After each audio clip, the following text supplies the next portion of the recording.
अस्सलाम वालेकुम, कैसे हैं आप सब लोग। उम्मीद करती हूँ खैरियत से होंगे और अच्छे से अपनी लाइफ गुजार रहे होंगे। तो हर नौजवान, हर बच्चे और हर माँ बाप को जरूर सुननी चाहिए। बात ये होता है कि जो चीज हमें दिखाई दे रही होती है असल में वो नहीं होती। कहानी कुछ मुख्तलिफ होती है। हमारी यूथ आज की बहुत ही डिप्रेस्ड और कंफ्यूज जनरेशन है और ऐसी यूथ जो बहुत से चैलेंजेस का सामना कर रही है, लेकिन ये जमाना उसको नकारा, नकम्मा, लेजी और आवारा कह के उसको मजीद डिप्रेस करता है। तो आप आज ये वीडियो देखें और ये समझें कि जो कहानी आपको नजर आ रही है हमारी यंग जनरेशन की, हमारे बच्चों की, दरअसल वो कहानी नहीं है।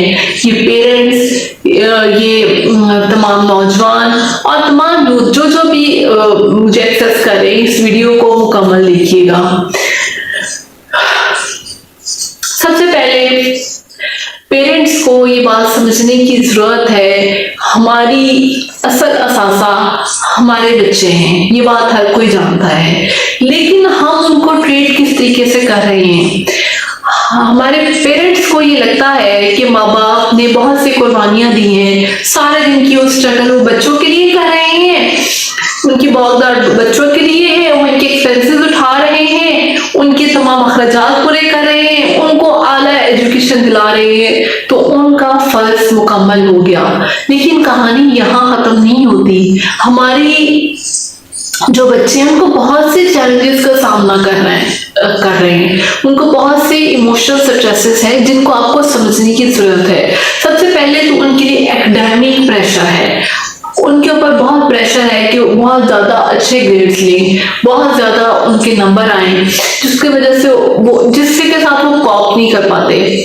क्योंकि देखो हर बच्चा डिफरेंट है। हो सकता है कि आपका बच्चा पढ़ाई में अच्छा परफॉर्म ना कर पा रहा हो, लेकिन वो अपनी मेहनत पूरी दे रहा होता है, वो अपनी एफर्ट पूरी डाल रहा होता है, लेकिन आप बच्चे की एफर्ट को समझते नहीं है। उसको कह देते कि भाई तुम्हारे तो नंबर इतने कम है, तुम्हारा वो कजन देखो उससे कितने नंबर हासिल किए, तुम्हारे वो फलाने दोस्त ने एग्जाम में टॉप कर लिया और तुम पीछे रह गए हो। और आपकी ये चंद अल्फाज आपके बच्चों के लिए बिल्कुल ऐसे ही है जैसे आपने उसको कोड़े मारे हो। ये देखें, जुबान से भी अल्फाज कहना और उसको टॉर्चरिंग वे में कहना आपके बच्चे की मेंटल हेल्थ को नुकसान पहुंचाता है, जिसकी वजह से वो तन्हा होता है। फिर देखिए, आज से कुछ साल पहले जब सोशल मीडिया इतना कॉमन नहीं था तब चैलेंजेस डिफरेंट थे और अब चैलेंजेस डिफरेंट हैं। क्यों? क्योंकि अब बच्चा आपका हर वक्त सोशल मीडिया देख रहा है, फेसबुक देख रहा है, वो स्टेटस देख रहा है दोस्तों के, जहां पे उसको हो सकता है कि उसके दोस्त जो है, उसके जो फ्रेंड हैं, वो उससे ज्यादा फाइनेंशियल स्टेबल हो, वहां पे ऐसे स्टेटसेस लगाते हो जो उस बच्चे को डिस्ट्रैक्ट करते हो सकता है कि आपके बच्चे के फ्रेंड्स के पेरेंट्स ज्यादा कोऑपरेटिव हो, वो इस तरीके से पोस्ट लगाते हो कि जो आपके बच्चे के लिए परेशानी बनती हो। क्यों?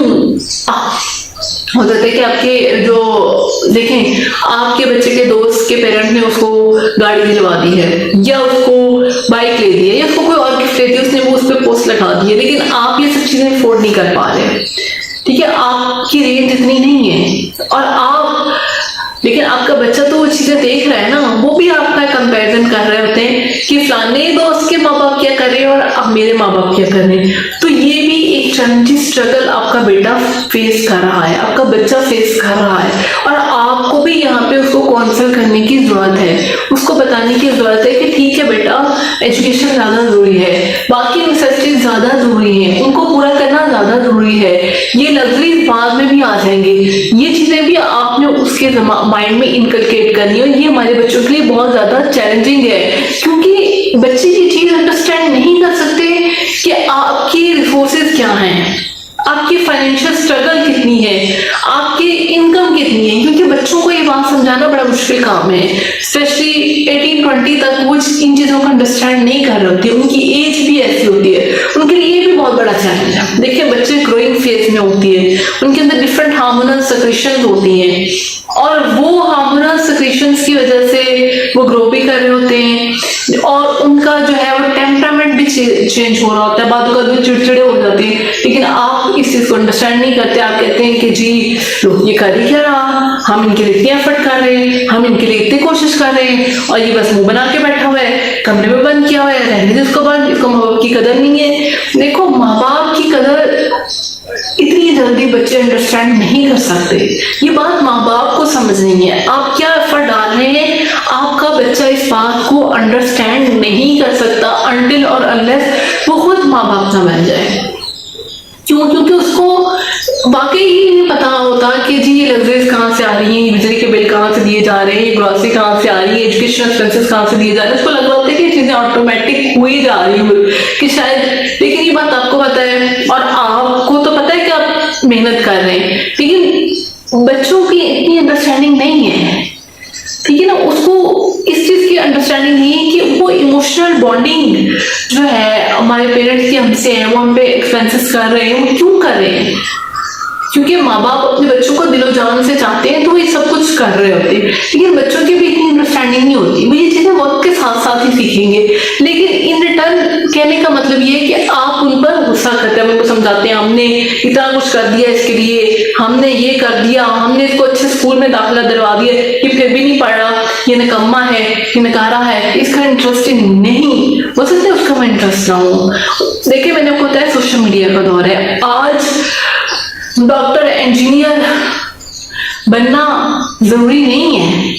अब तो मीडिया ने, सोशल मीडिया ने, डिफरेंट प्रोफेशन ने ये बात बड़े अच्छे से क्लैरिफाई कर दी है कि हर प्रोफेशन की वर्थ है। चाहे अगर आपका बच्चे का म्यूजिक में इंटरेस्ट है, अगर आपके बच्चे का साइंस में इंटरेस्ट नहीं है, वो आर्टिस्ट बनना चाहता है तो उसकी भी एक वर्थ है। अगर आपका बच्चा कंप्यूटर, अब आप देखें ना कि जब हम थे, मुझे याद है कि हमसे पहले कुछ लोग थे तो जो ये कंप्यूटर साइंस पढ़ते थे हमको कुछ समझा नहीं जाता था, लेकिन आज वक्त पे साबित किया, उन लोगों के लिए साबित किया जो उस वक्त पढ़ रहे थे कि भाई इस फील्ड की बहुत डिमांड है, ठीक है ना। फिर और भी बहुत सी फील्ड में नेग्लेक्टेड बच्चे जाते थे जो डॉक्टर इंजीनियर नहीं बन पाते थे, लेकिन उन लोगों ने उस फील्ड में अपना नाम बनाया है। खैर बात किसी और तक निकल गई। अब अगला मैं बच्चों के चैलेंजेस की बात कर रही थी। दूसरा जो सबसे बड़े चैलेंज बच्चे फेस करते हैं या हमारी यूथ जनरेशन फेस करती है वो इमोशनल वैलिडेशन का चैलेंज।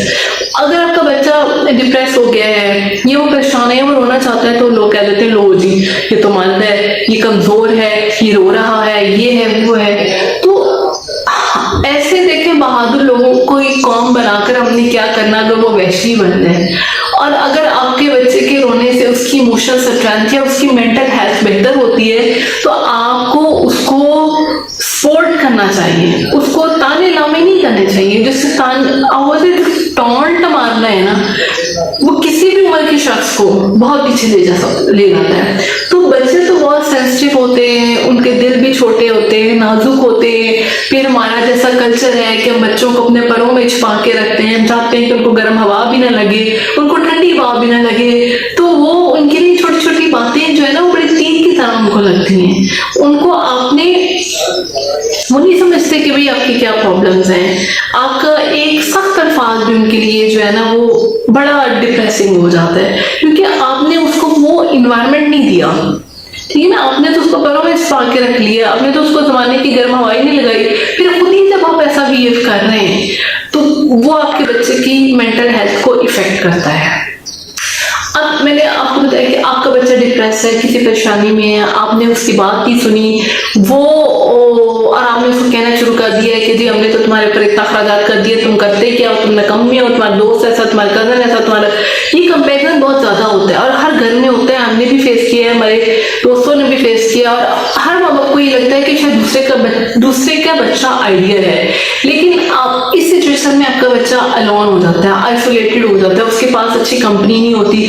और जब वो इस फेज में से गुजर रहा है तो उसके फ्रेंड्स भी उससे सेपरेट हो सकते हैं, क्योंकि उसके फ्रेंड भी उसी एज ग्रुप के, उसको नहीं पता ये किस मेंटल हेल्थ में से गुजर रहा है। उसको ये लगता है कि भाई चिड़चिड़ा हो गया है, ये लड़ाई झगड़ा करता है, ये बात नहीं करता, ये कमजोर हो गया, तो वो उसको छोड़ देते हैं और आपका बच्चा अपने आप में कमरे में बंद कर लेता है। और आपको शायद ये लग रहा हो कि स्टडी कर रहा है, कुछ कर रहा है, लेकिन इंटरनली वो डिप्रेस होता है। देखिए सोशल मीडिया का प्रेशर, ग्रोथ का प्रेशर, एकेडमिक का प्रेशर, फिर सोसाइटी का प्रेशर आपके बच्चों को वीक बनाता है और आप कतई ये नहीं चाहते। आप चाहते हैं कि आपका बच्चा सितारा बन के आगे उभरे। डेफिनेटली आप यही चाहते हैं। अब इसमें पेरेंट्स किस तरीके से कसूर हैं, कुछ चीजें तो मैं आपसे डिस्कस साथ साथ कर चुकी हूँ। देखिए, अगर आपके घर का एनवायरनमेंट टॉक्सिक है, अगर उसमें लड़ाई झगड़ा रहता है, अंडरस्टैंडिंग नहीं है एक दूसरे के लिए, माँ बाप की आपस में अंडरस्टैंडिंग नहीं है, या अगर आप जॉइंट फैमिली सिस्टम में रहते हैं, सास ससुर नंदे साथ रहती हैं और घर में झगड़ा होता है, या बच्चों को ये कहा जाता है तुम्हारी माँ कुछ करती नहीं, तुम्हारा बाप कुछ करता नहीं है, या वो किसी काबिल नहीं है, तो ये सारी चीजें उसकी मेंटल हेल्थ को इफेक्ट कर रही हैं। आपको अंडरस्टैंड करने हैं। आपकी जितनी भी लड़ाई है वो एक बंद कमरे तक महदूद होनी चाहिए। बच्चों पे इसका इफेक्ट नहीं आना चाहिए। बच्चा आपसे सीख रहा है, और अगर आपको एक फ्रेंडली एनवायरनमेंट उसको नहीं मिल रहा, तो फिर आपकी जितने भी पैसे हैं, जितनी भी इन्वेस्टमेंट है, वो एक ज़ाया वो आप समझे किस्म की ज़ाया ही होगी। क्यों? क्योंकि आप अपने बच्चे को एक परफेक्ट इंसान देखना चाहते हैं, आप उसको बनाना चाहते हैं, आप चाहते हैं कि वो एक परफेक्ट शख्स बन के इस दुनिया के सामने आए, लेकिन आप उसको वो एनवायरनमेंट नहीं दे रहे। कैसे परफेक्ट बन सकता है? मुझे पता है कि चीजें करना मुश्किल है, ये चीजें करना इम्पॉसिबल ही होंगी कि हर घर में लड़ाई झगड़ा होता है, उसकी इफेक्ट बच्चों पे आते हैं, लेकिन एक सर्टेन एज तक तो आप ये चीजें डिसाइड कर सकते हैं ना कि हम अपने बच्चों से डिस्कस ना करें, या उनको टॉन्ट ना करें। उनको बच्चों का टॉन्टिंग बहुत ज्यादा होती है, उनको बातों बातों पे डांटा जाता है, मारा जाता है, क्योंकि आपके बच्चे बड़े सेंसिटिव होते हैं और उनकी ग्रोथ इफेक्ट होती है, और फिर वो आइसोलेट होते हैं। वो ऐसे कभी भी परफॉर्म नहीं करेंगे जैसे आप चाह रहे हैं। आपको इस बात, आपको अगर उससे वो परफॉर्मेंस लेनी है, ठीक है, उसको वो शख्स बनाना है, तो खुद आपको रोल मॉडल बनना पड़ेगा। जिस हद तक आप कर सकते हैं, मुझे पता है डिफिकल्ट है, आप अपने बच्चों को डॉक्टर बनाना चाहते हैं तो आप डॉक्टर तो नहीं बन सकते, लेकिन एथिकल वैल्यूज तो आप उसमें इनकलकेट कर सकते हैं ना, वो तो उसने आपसे ही सीखनी है। देखिए, अगर 4 साल का जो बच्चा होता है, 4 साल तक 5 साल तक, जब बच्चा बिल्कुल कहीं नहीं जा रहा, वो घर के अंदर ही रह रहा है, वो हर चीज आपसे सीख रहा है, वो आपको करके दिखाता है, लेकिन वो बाबा बताते हैं और इतनी परफेक्ट कॉपी करते हैं कि खुद आप भी हैरान रह जाते हैं। तो बच्चों की लर्निंग आपसे हो रही है। आपने घर में फ्रेंडली माहौल रखना है। बच्चे के दोस्त ऐसे हों जो ज्यादा अच्छा परफॉर्म कर गए हों, कुछ हो सकता है जॉब पे भी जल्दी लग गए हो, कुछ हो सकता है कि ज्यादा अच्छे ग्रेड लेते हो, कुछ हो सकता है कि उनकी एथिकल वैल्यू ज्यादा अच्छी हो, या अपने बाप या आपका कोई रनिंग बिजनेस है उनको वो संभाल लेते हो, और आपका बेटा थोड़ा पीछे रह गया हो, तो फिर आप उस पर ताने लाना शुरू कर देंगे, लो तुम तो कुछ करते ही नहीं हो, तुम कुछ कर ही नहीं सकते। तो आपने इस तरह की, देखिए, emotional abuse is more dangerous than physical abuse. Physical abuse की तो अभी हम बात ही नहीं कर रहे। मुझे लगता है कि इतनी अवेयरनेस आ चुकी हुई है, इतना बार बार ये बताया जा सकता है, तो स्कूलों कॉलेजों में बताया जाता है कि बच्चों को मारे मत। मारना तो एक बहुत आगे की स्टेज है, उस पर तो हम बात ही नहीं कर रहे। अभी हम सिर्फ इमोशनल अब्यूज की बात करेंगे, जो आपके अल्फाज तकलीफ देते हैं, और हम बातों का इतना बात कर जाते हैं और हमें इस बात का एहसास नहीं होता कि ये छोटी सी बात कैसे तकलीफ पहुंचाती है किसी दूसरे शख्स को। क्योंकि हमें लगता है कि जो सच बात कहना ना वो ठीक होता है, लेकिन उस सच से तकलीफ नहीं पहुंचनी चाहिए किसी को भी। तो फिर आपके बच्चों को भी आपने टॉन्ट नहीं करना, उनको अपनी इनकरेज करना है, आपने उनको उनकी काउंसलिंग करनी है। काउंसलिंग भी ये नहीं कि आप रोज उनको अपनी कुर्बानियां बताने लग गए कि हम क्या कर रहे हैं, हम कितनी इन्वेस्टमेंट कर रहे हैं, हम ये कर रहे हैं, हम वो कर रहे हैं। आप कर रहे हैं, दुनिया के सभी माँ बाप करते हैं, हम दुनिया को कोई अनोखा काम नहीं करते, और ये आपकी उनसे मोहब्बत है, ये आपकी उनसे चाहत है कि आप ये सब कुछ कर रहे हैं अपने बच्चों के लिए। ये सब करते हैं क्योंकि कोई भी माँ बाप अपने बच्चों को रुलता हुआ देखना नहीं चाहता, और करना भी है। ये आपकी लाइबिलिटी है, आपकी रिस्पॉन्सिबिलिटी है। वो अपनी मर्जी से दुनिया में नहीं आए, आप ही लेकर आए, और अगर आप लेकर आए तो ये सब कुछ आपने करना है। तो फिर बेहतर है कि आप उसको ऐसे तरीके से सर अंजाम दें, आप उनकी जिम्मेदारी ऐसे तरीके से दें, उनको रियलाइज कराए बिना। जब आप प्यार मोहब्बत से और उनको ये बताएं, उनको रियलाइज कराएं, ये नहीं है कि आप उनको बिल्कुल मत बताएं, लेकिन वो टॉन्टिंग वे में नहीं होना चाहिए, वो प्यार से होना चाहिए। उनको स्ट्रगल स्टोरी सुनाएं अपनी, कि आपने क्या क्या स्ट्रगल्स किए हैं। हर माँ बाप की एक स्ट्रगल होती है, आपने क्या क्या फेस किया है, लेकिन एक सर्टेन एज के बाद जाके बताएं, कम से कम 18-20 के बाद, जब आपके बच्चे मैच्योर हो सके, जो उनकी ग्रोथ चैलेंजेस हैं, वो चीजों को अंडरस्टैंड कर सके, वो चीजों को ब्रॉडर सेंस में देख सकें, तब आप ये जाके करें। फिर आप दूसरा ये काम करें कि अपने बच्चे को सुने।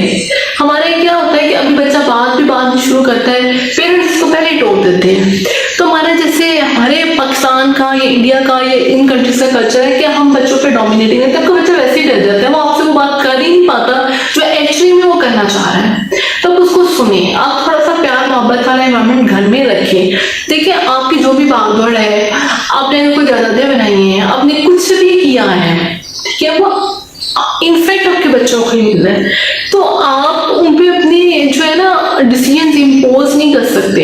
हाँ, अगर आपका बच्चे की कोई गलत डिमांड है, आपको लगता है कि चीज उसके लिए बेनिफिशियल नहीं है, तो उसको प्यार से उसकी काउंसलिंग करें, उसके एडवर्स इफेक्ट बताएं, उसको बार बार कुछ वक्फे से उसको बताएं कि ये चीजें उसके लिए कैसे नुकसान दें, बजाय इससे कि आप उसके साथ कुछ सख्त ट्रीटमेंट करें, उसको टॉन्ट करें, उसको ये कहें कि तुम्हें तो समझ ही नहीं आती, तुम तो वही ना करा, तुम तो पहले ही कुछ नहीं करते थे और अब तुम्हारे फैसले भी इस तरीके से होने लगे। ये हमारे यहाँ बहुत ज्यादा होता है, बहुत ज्यादा होता है। तो इसको आप कम करें। देखिए आपके बच्चे को बहुत प्रेशर है, ठीक है, सोशल मीडिया की वजह से, हर चीज एक्सेस में होने की वजह से उसका वे ऑफ थिंकिंग वो नहीं है जो आपका कभी हुआ सकता था। हमारे मतलब शायद अब जो पहले 90s वाले बच्चे 80s वाले बच्चे ये कहते हैं कि भैया हमें तो ये सिखाया जाता था पेरेंट्स का एहतराम करो, और अब हम माँ बाप बन गए तो हमें ये सिखाया जा रहा है कि बच्चों का एहतराम करो, क्योंकि अब चीजें डिफरेंट हैं। अब वो चीज नहीं रही, अब हर चीज एक्सेस में है। आप ये देखिए बाहर के मुल्कों में तो वो फौरन अगर आप सख्ती से बच्चों से जरा सी भी बात करते हैं तो आप बच्चा स्कूल में जाके या हॉस्पिटल में अगर उसको कुछ चोट लगे बता दे कि मेरे पेरेंट ने मेरे साथ सही नहीं किया, तो आपका बच्चा आपसे ले लेते हैं, कहते हैं बच्चों की सही टेक नहीं कर सकते। लेकिन हमारे मुल्क में ऐसा नहीं कि हमारी गवर्नमेंट के पास इतने रिसोर्सेज नहीं है कि वो ये सब कुछ कर सके, तो इसलिए हम बच्चों को अपने तरीके से ट्रीट करते हैं। लेकिन आप उनको जरूर करें, लेकिन उनकी भी सुने, उनको इंकरेज करें वो क्या करना चाह रहे हैं। अगर उसका एक चीज वो लेना चाह रहा है और वो उसके लिए फेवरेबल भी है, तो आप प्लीज उसको लेने दें, उसकी बात को सपोर्ट करें, उसको इंकरेज करें। अपनी चीजें उस पर जो है वो इम्पोज करने की कोशिश मत करें। बच्चे को लाइबिलिटी दे, उसको सुने। आजकल सुनने की बहुत जरूरत है, क्योंकि देखें बच्चों को भी इस चीज का हक हासिल है कि वो आपसे नाराज हो सकते हैं, वो आप पे गुस्सा कर सकते हैं, गुस्सा हो सकते हैं, आपसे नाराज हो सकते हैं, थोड़े उदास हो सकते हैं। तो आप उनकी फीलिंग्स को भी एक्सेप्ट करें, उनको भी रियलाइज कराएं कि आप उनके लिए, कि वो आपके लिए इम्पोर्टेंट है। बात होती है कि अगर बच्चा कभी नाराज हो जाता है, पेरेंट्स माँ कहते हैं खुद ही मान जाएगा, इसने कहाँ जाना है, इसने इधर ही तो रहना है, क्योंकि वो आप पे डिपेंडेंट है, जाहिर है जाना तो कहीं नहीं है। लेकिन ये बात करके आप उसको ये रियलाइज जरूर करा देते हैं कि शायद उसको इंडिपेंडेंट होने की जरूरत है। अब जब बच्चे इंडिपेंडेंट हो जाते हैं, लहदा हो जाते हैं, फिर माँ बाप होते हैं कि हमने तो सारी जिंदगी इनकी कुर्बानियां दी हैं और आज हमारे घर के छोड़ के चले गए। तो प्लीज आप उनको एक्सेप्ट करें, उनकी फीलिंग्स को एक्सेप्ट करें और उनके पैशन को सपोर्ट करें। हो सकता है कि आपका बच्चा जो डॉक्टर इंजीनियर ना बनना चाहता हो, लेकिन आप उसको डॉक्टर इंजीनियर बनाना चाहते हो सकता है उसका पैशन कुछ हो, उसके पैशन को प्लीज जरूर सपोर्ट करें। हो सकता है अपनी फील्ड में उससे भी ज्यादा अच्छा परफॉर्म करें। मैंने बताया कि अब वक्त ने साबित कर दिया है कि तमाम फील्ड्स ही जरूरी है जिंदगी में, तो कोई शोबा ऐसा नहीं है कि जो अनरिस्पेक्टफुल हो। तो जो भी आपका बच्चा करना चाह रहा है उसको जरूर करने दें, जरूर करने दें। जैसे नौकरियों के अलावा डॉक्टरों के लिए हो गए हैं, तो बंदा सोचता है कि शुक्र है यार हम डॉक्टर नहीं बने, वरना तो क्या ही रात होते हैं। मतलब आपको पता है कि एक जॉब निकलती है, उसके ऊपर डॉक्टरों की लाइनें लगी हुई होती है। तो अब हर प्रोफेशन रिस्पेक्टफुल है, तो आप उनके पैशन को जरूर सपोर्ट करें जो वो करना चाह रहे हैं। और सबसे अहम बात, उनकी प्राइवेसी को रिस्पेक्ट दें। यस, देखिए पेरेंट्स होने का मतलब ये नहीं कि आप उनके हर चीज में घुस जाएं। आप जब बच्चे 20 ईयर प्लस हो जाए तो उनकी प्राइवेसी को आप एक्सेप्ट करें, प्लीज एक्सेप्ट करें। क्यों? क्योंकि ये बहुत टाइम होता है कि अपने बच्चों को अच्छा बुरा सिखा दिया होता है आप, और अपनी तरबियत पर भरोसा रखें। और फिर भी अगर आपको लगे कि कोई ऐसी चीज है कि आपको इंटरफेयर करने की जरूरत है, बच्चों को इनफ टाइम दें कि वो खुद आपसे अपनी बात शेयर करें, तो आप उनको प्राइवेसी दें, उनको इमोशनल अब्यूज मत करें, उसको सपोर्ट करें। फिर भी इन सारी चीजों के बाद भी अगर आपको लग रहा है कि आपका बच्चा अभी भी डिप्रेस है या कंफ्यूज है या उसकी मेंटल सिचुएशन अभी भी स्टेबल नहीं है, बात ये होता है कि बच्चों को बाहर से बहुत सी बातें सुनने को मिल रही होती हैं। अगर आपका बच्चा ओवरवेट है या उसमें उस वजह से उसको दोस्त उसको जो है वो बुरी बातें कह रहे होते हैं, या अगर आपके घर में कोई इशू हुआ है तो बच्चा क्लास में सही परफॉर्म नहीं कर पा रहा, तो दोस्तों की वजह से भी इसको इशू आते हैं। तो ये चीज आप अंडरस्टैंड करें। और अगर फिर भी इन सारी चीजों के बाद भी आपको लग रहा है कि आपका बच्चा भी डिस्टर्ब है, तो प्लीज आप साइकोलॉजिस्ट की हेल्प लें। देखिए, वर्ल्ड हेल्थ ऑर्गेनाइजेशन के मुताबिक नौजवानों में हर 10 में से एक बच्चा डिप्रेशन का शिकार है, हर 10 में से एक बच्चा परेशान है, और ये बड़ी अलार्मिंग फिगर है। तो आप इस चीज को अंडरस्टैंड करें कि अगर आपका बच्चा ये सारी चीजें आपने कर ली हैं फिर भी वो मेंटली स्टेबल नहीं हुआ, तो प्लीज आप साइकोलॉजिस्ट से हेल्प लें। इट्स वेरी इंपॉर्टेंट, क्योंकि हमारे यहाँ इस चीज को समझा नहीं जाता कि डिप्रेशन कितना खतरनाक है बच्चों के लिए, ये किसी भी एज में हो सकता है। तो अगर आपके बच्चे में फिर भी चीजें सॉर्ट आउट नहीं हुई, तो प्लीज आप जो है प्रोफेशनल हेल्प जरूर रखें, और इस बात को जहन में रखें कि आपके अल्फाज बहुत अहम है, और आपके अल्फाज, आपका एक जुमला आपके बच्चे की जिंदगी बना भी सकता है और उनको तोड़ भी सकता है। ये नहीं करना आपने कि आपने एक दिन तो उनसे अच्छा सलूक कर लिया और आगे पूरा हफ्ता जो है वो आपकी गालियां सुन रहे हैं या आपके अब्यूजिव वर्ड सुन रहे हैं। Don't do that. तो आज के लिए इतना ही। उम्मीद करती हूँ आपको मेरी वीडियो पसंद आई होगी, और अगर आपको लगता है कि आपने मेरी बातों से कुछ सीखा है तो प्लीज ये वीडियो और लोगों से भी शेयर कर दीजिएगा, ताकि जो भी परेशान हैं, जो डिप्रेस हैं, उनको कुछ ना कुछ मेरी वीडियो से हेल्प आउट मिल सके। Thank you so much. और अगर आपने मेरे चैनल को सब्सक्राइब नहीं किया तो प्लीज सब्सक्राइब कर दें। अल्लाह हाफिज।